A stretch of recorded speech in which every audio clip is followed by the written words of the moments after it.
बिहार की सियासत में एक नया मोड़ आ गया है, जहां कांग्रेस के वरिष्ठ नेता और राजस्थान के पूर्व मुख्यमंत्री अशोक गहलोत ने बिहार चुनाव में महागठबंधन की ओर से तेजस्वी यादव को मुख्यमंत्री पद का चेहरा घोषित करने का ऐलान किया है। गहलोत ने कहा है कि तेजस्वी यादव बिहार के युवाओं की उम्मीद है और उनके नेतृत्व में राज्य एक नई दिशा में आगे बढ़ेगा। उन्होंने दावा किया है कि जनता इस बार बदलाव के मूड में है और महागठबंधन भारी बहुमत से सरकार बनाएगा।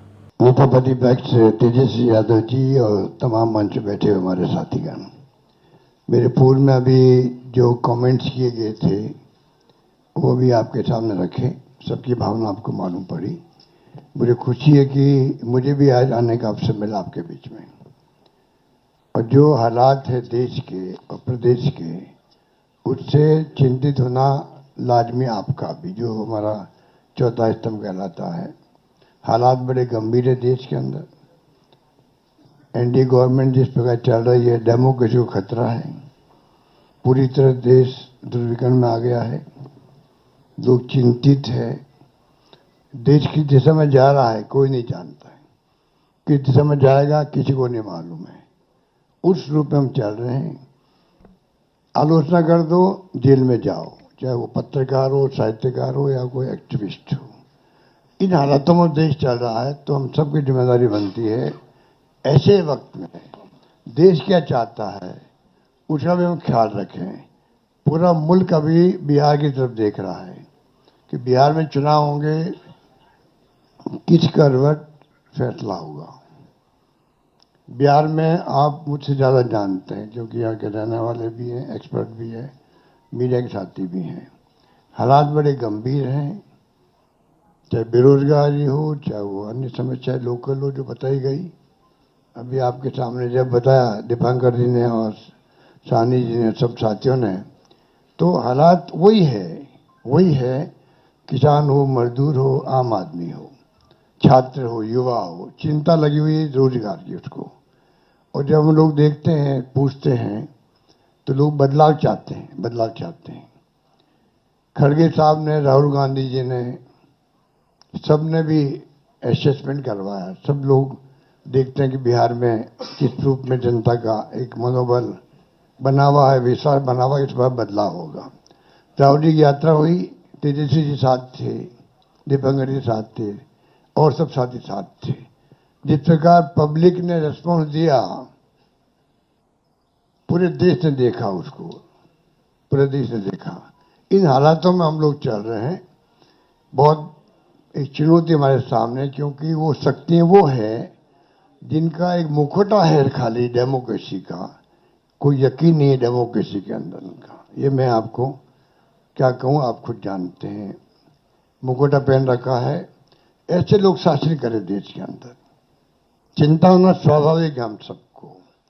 इसलिए मैं कहना चाहूँगा कि इस मौके पर जो है, इस मौके पर अभी दीपांकर जी कह रहे थे कि पिछला चुनाव भी जो है, अभी तो इंडिया गठबंधन बन गया प्रदेश भर के अंदर, अच्छी परफॉर्मेंस दी है पार्लियामेंट के अंदर। कोई कम बात नहीं थी। 240 पे लाके छोड़ दिया उन लोगों को। 400 पार के नारे लगा रहे थे वो लोग। सब कुछ देख लिया देश ने, और फाउल नहीं खेलते तो हो सकता है सरकार भी उनकी नहीं बनती। उन हालातों में जब देखते हैं तो पाते हैं कि अब लोग समझ गए हैं। पिछला गठबंधन आपका लोकल था, महागठबंधन। तेजस्वी जी ने उस वक्त में भी कमाल किया, और जिस रूप में मामूली वोटों के अंतर से सरकार उनकी बन गई, मामूली वोटों के अंतर से बन गई सरकार उनकी थी। जिस प्रकार से साम दाम दंड भेद, ये उनका भाव है। बदले की भावना उनके फितरत के अंदर है। ऐसे लोग बैठे हुए हैं। धन बल का कोई कमी नहीं है।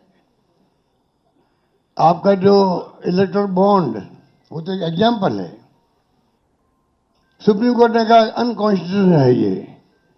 इतने कैसे काम चलेगा। जो पैसा जमा है उनके पास में, जो खेल खेल रहे हैं देश के अंदर, चुनाव को प्रभावित कर रहे हैं, सरकारों को गिरा रहे हैं। मॉडल अलग अलग है उनका।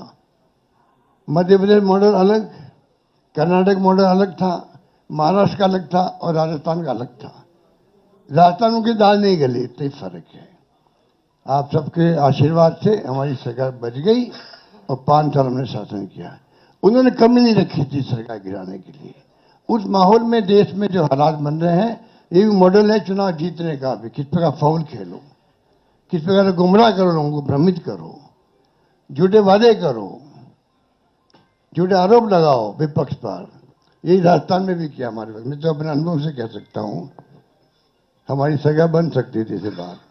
तो उन हालातों में लोग जो प्राइम मिनिस्टर हो, चाहे गृह मंत्री हो, या इनके खुद के लोग हों, जिस प्रकार ये राजनीति कर रहे हैं, जनबल के आधार पर कर रहे हैं, आप हम सोच नहीं सकते। जो अनुभव बताता मैं मध्य महाराष्ट्र का भी, कोई सोच नहीं सकता किस प्रकार ये धनबल का उपयोग करते हैं चुनाव जीतने के लिए। चुनाव आयोग की हालत आप जानते हो। ऐसा चुनाव आयोग, मैं 50 साल से राजनीति कर रहा हूं और मैंने देखा है केंद्रीय मंत्री के रूप में भी, और मुख्यमंत्री 3 बार में रहा हूं। ऐसा माहौल इलेक्शन कमीशन में, इतनी बदतमीजी, इस प्रकार का व्यवहार विपक्ष के साथ में मैंने कभी नहीं देखा आज तक। उनके पत्र भी आएंगे खड़गे साहब के पास में, किसी के पास में, तो लैंग्वेज लिखी होगी, वो आप सोच सकते हो कि क्या स्थिति बनती है, क्या लिखते हैं। प्रेस कॉन्फ्रेंस करेंगे, क्या आरोप लगाते विपक्ष पे, ऐसा कभी आज तक नहीं हुआ। लोगों को विश्वास उठ रहा है इलेक्शन कमीशन से भी। चाइना में भी और रशिया में भी इलेक्शन कमीशन है, वहां पे भी। पर चुनाव वहां एक पार्टी जीतती है, तो क्या हम अपने मुल्क को उस दिशा में जाना चाहते हैं? वो चिंता हम सबको होनी चाहिए, आपको भी होनी चाहिए। इसलिए मैं ये कह सकता हूं, खड़गे साहब, राहुल गांधी जी और तमाम जो साथी बैठे हमारे, इन सब की राय लेकर के हम लोगों ने तय किया है इस चुनाव में अगले मुख्यमंत्री चेहरे के रूप में तेजस्वी यादव जी को हम लोग सपोर्ट करते हैं, जो एक नौजवान है, लंबा फ्यूचर है इनके साथ में। और मेरा अनुभव से मैं कह सकता हूं, जिसका लंबा फ्यूचर होता है, पब्लिक उनको साथ देती है। ये नौजवान है, कमिटमेंट रखते हैं। पिछली बार भी जो उन्होंने स्लोगन दिए थे, नौकरी के दो या कोई दो, या जो वादे किए थे, उसमें खरे उतरे। ये ऐसा व्यक्तित्व आपके सामने नौजवान के रूप में आया है। सोच समझ के सबने फैसला किया है। ये नेता के रूप में उत्तरंग मैदान में राहुल गांधी जी ने मिलकर जो यात्रा करी थी, बड़ा इम्पैक्ट है। आने वाले वक्त में इनके अलावा राहुल जी भी आएंगे और नेता आएंगे, प्रियंका जी भी आएगी, सब नेता आएंगे। और हम सब जो बैठे स्टेज पर, सब मिलकर संकल्प किए हुए हैं कि जो हालात देश के हैं, देश हित के अंदर और देश चाहता है उसके अनुसार हम चाहेंगे कि बिहार में ये जो लंबे समय तक नीतीश कुमार जी रहे हैं सत्ता में, अब कुछ कर नहीं पा रहे। अब तो हम पूछना चाहते हैं अमित शाह जी से, इनकी पार्टी के अध्यक्ष जी से, क्या पता ही हमारा नेता तो हो गया तेजस्वी यादव, आपका नेता कौन है बता दीजिए। इससे काम नहीं चलेगा कि नीतीश कुमार के नेतृत्व में चुनाव लड़ा जाएगा। अगला मुख्यमंत्री का उम्मीदवार आपका कौन है, ये उनको बताना पड़ेगा। ये हमारी मांग है। और मांग क्यों है? इसलिए है, आपने देखा महाराष्ट्र के अंदर जो शिंदे थे, वो मुख्यमंत्री तत्कालीन, इन नेताओं ने कहा शिंदे के लीडरशिप में चुनाव लड़ा जाएगा। मैसेज दिया गया ये मुख्यमंत्री बनेंगे, और बाद में मुख्यमंत्री बना दिया और किसी को। यही बात लागू यहां हो रही है। अमित शाह जी आए, कह के चले गए कि हम चुनाव के बाद में तय करेंगे मुख्यमंत्री कौन बनेगा हमारा, पर नीतीश कुमार के नेतृत्व में चुनाव लड़ा जाएगा। तो महाराष्ट्र का एग्जाम्पल सबके सामने। इसलिए मैं इतना ही कहना चाहूंगा कि चुनाव में हम लोगों ने सोच समझ के तेजस्वी जी को घोषित किया नेता, और हमें पूरा यकीन है कि जो है तेजस्वी जी की घोषणा करना मायने रखता है। साथ में सबकी राय बनी है कि जो हमारे अन्य पिछड़ा वर्ग के साथी हैं, मुकेश सहनी जी, जिनको आप सब जानते हैं, मुकेश सहनी जी, जो एक संघर्ष करते हुए यहाँ तक पहुंचे हैं, अपनी पार्टी बनाई है, अपनी अकल और शरीर से, अपनी मेहनत से बनाई है, गरीबों के मसीहा के रूप में, अपनी कौम के मसीहा के रूप में उभर के आए हैं, ऐसे नौजवान को हमने तय किया है वो उप मुख्यमंत्री होंगे साथ में।